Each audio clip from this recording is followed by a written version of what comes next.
Bonjour à tous, bienvenue sur le podcast L'immobilier en Israël. Aujourd'hui, dans la série concernant l'acquisition d'appartements dans des projets neufs, je souhaite aborder la notion d'indice du coût de la construction, ce qu'on appelle en hébreu Madad Tshumot Habniya. L'indice du coût de la construction est un indice publié tous les 15 du mois par le Bureau des statistiques nationales et qui correspond à un panier d'éléments nécessaires à la construction d'appartements, comme les matières premières, le béton, le fer, le sable, mais aussi le coût de la main-d'œuvre. Cet indice est censé refléter l'évolution du coût de la construction pour un professionnel qui construit.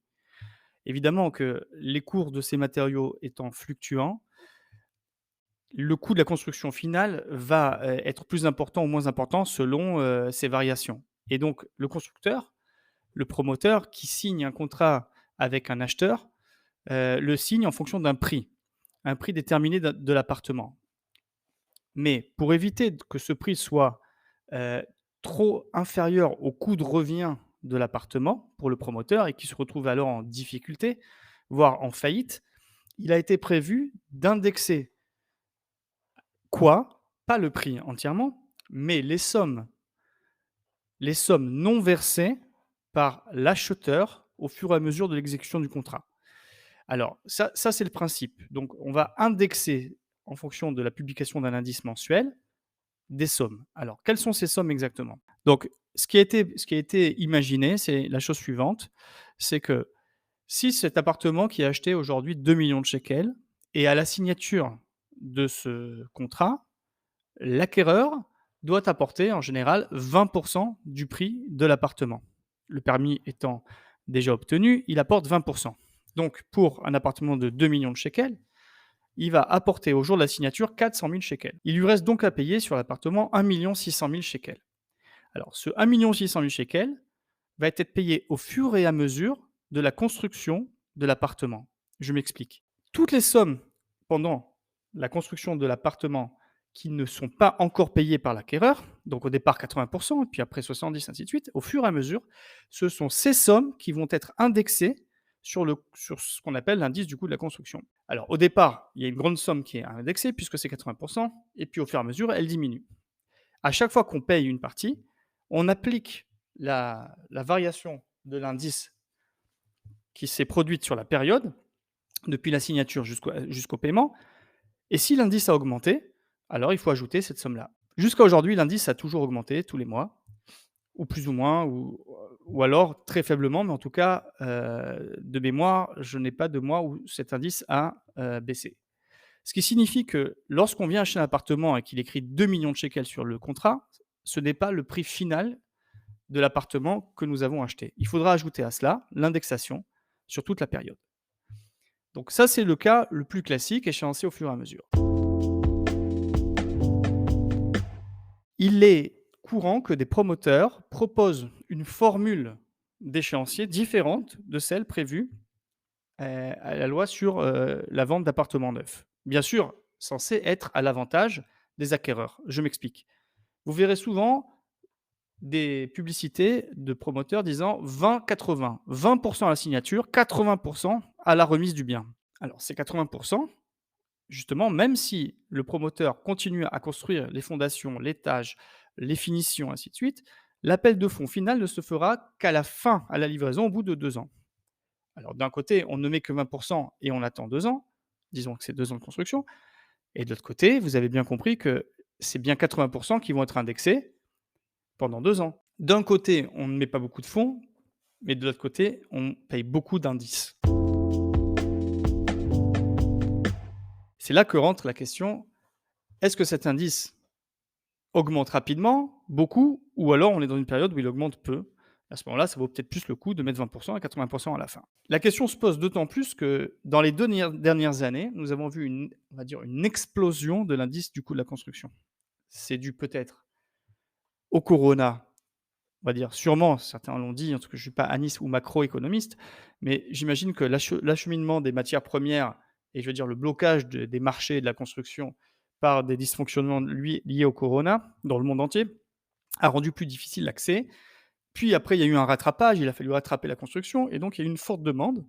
Cette forte demande, elle a eu une forte pression sur les prix et on a vu un indice exploser littéralement. Pour vous donner un ordre d'idée, sur l'année 2021, l'indice a augmenté de 5,6% en un an. Ça veut dire que si vous aviez 1 600 000 shekels, donc les 2 millions de shekels d'appartement, vous avez payé 20% et en un an, vous n'avez rien payé, vous avez donc 1 600 000 shekels indexés et que vous l'avez gardé tout 2021 et qu'en 2022, vous ne payez toujours pas et vous attendez de payer 80% à la fin, c'est-à-dire que vous achetez un appartement début 2021 et vous le recevez en fin 2022, sachant qu'en 2022, on est déjà à 5% d'augmentation, 5,6 plus 5%, ça signifie que vous allez avoir presque 10% à ajouter au prix de l'appartement. L'appartement ne coûte plus maintenant 2 millions de shekels, mais 2 160 000 shekels. Donc c'est pas anodin ni trivial. Alors bien sûr, si vous avez, 1 600 000 shekels très bien placés et qui vous rapportent plus que de 10 sur 2 ans, pourquoi pas? Ça, c'est à vous de voir, ça s'appelle des calculs financiers. Mais, il faut faire très attention à ce montant qui doit être ajouté, d'autant plus, et c'est très important, c'est que la banque qui vous a donné son autorisation de crédit, vous a donné un crédit sur un montant qui ne comprend pas l'indice. Je m'explique.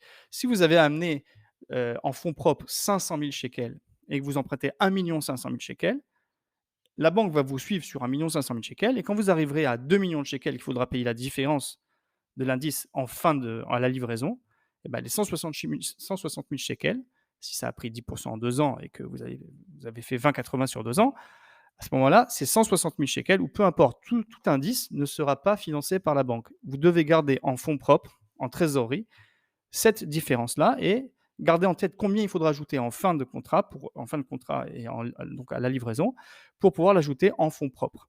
Donc c'est extrêmement important de le savoir. Alors, j'imagine que vous comprenez que si vous payez au fur et à mesure, et que c'est pas une année extraordinairement chère en indice sur le coût de la construction. C'est-à-dire vous payez 20%, puis 10% à la fondation, puis 30% à l'étage, puis ainsi de suite. Donc au fur et à mesure, le montant indexé baisse, l'indice ne fait pas des records de 5%, il fait 1%, 2%. Ça fait des sommes à ajouter, mais ce n'est pas forcément significatif. C'est justement, on va dire, l'arbitrage que chacun doit faire avec ses fonds propres et le risque qu'il prend face à l'indice.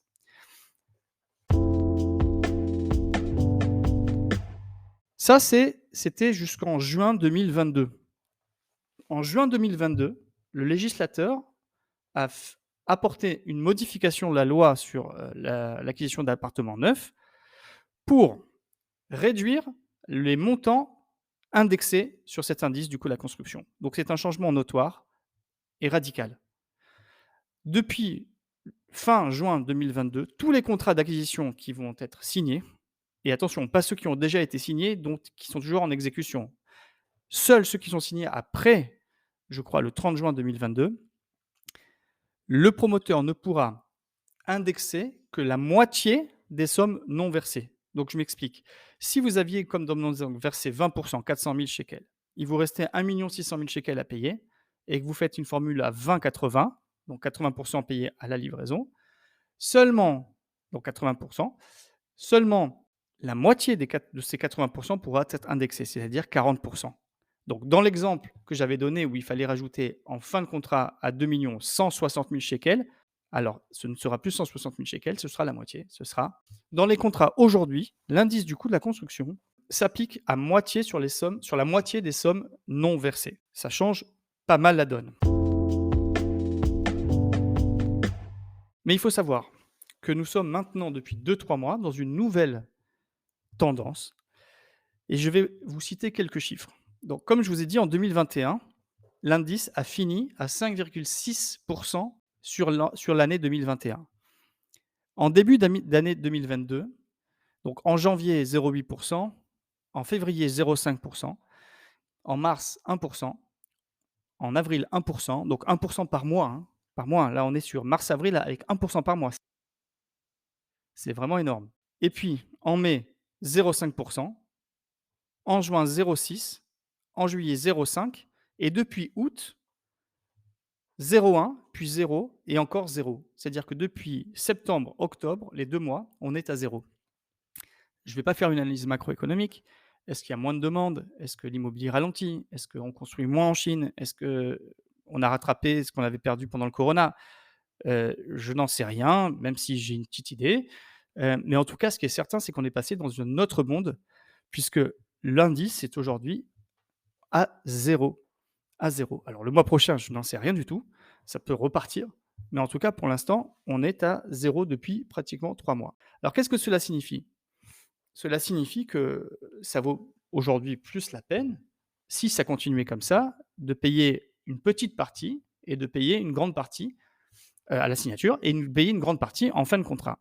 Bien sûr, on ne peut pas s'engager sur 2 ans, les 2 ans de construction, ainsi de suite. Je voudrais maintenant vous parler de la réaction des promoteurs après la loi de juin 2022 et surtout, en ce moment, avec, on va dire un indice assez flat, assez, stagnant. Alors maintenant qu'on a abordé ces points, quelques peut-être idées pour, on va dire, se prémunir de l'impact de cet indice. Alors la première chose évidemment, vous l'avez compris, c'est que si vous voulez pas être soumis à l'index, eh bah, il faut payer plus vite, les échéances. Alors ce n'est pas toujours possible, c'est pour ça que j'aborde cette question-là. Dans le contrat d'acquisition que vous allez signer avec, un promoteur, il n'est pas toujours possible d'avancer les paiements.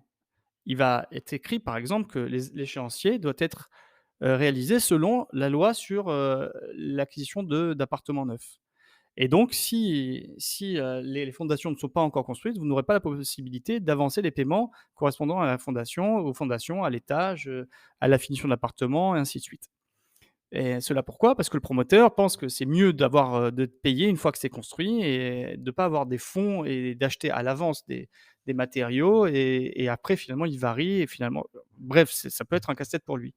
Donc il se dit: «Ouais écoutez, moi je construis, j'ai une somme disponible, j'ai acheté mes matières premières, je construis, quand j'ai fini, vous me payez» et ainsi de suite.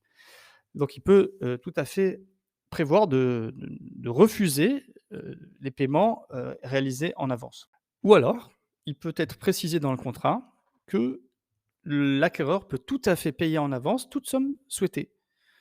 Alors, évidemment qu'il faut toucher à un point qui est important ici aussi, c'est que l'idée de l'échéancier de la loi, sur l'acquisition d'appartements neufs, c'était aussi pour protéger l'acquéreur. C'est-à-dire, on paye une fois qu'il y a déjà des choses construites avec les premières sommes investies et pas donner de l'argent en avance au promoteur et puis attendre qu'il construise.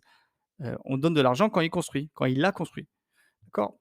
Mais dans la plupart des projets, il y a une banque qui garantit le projet.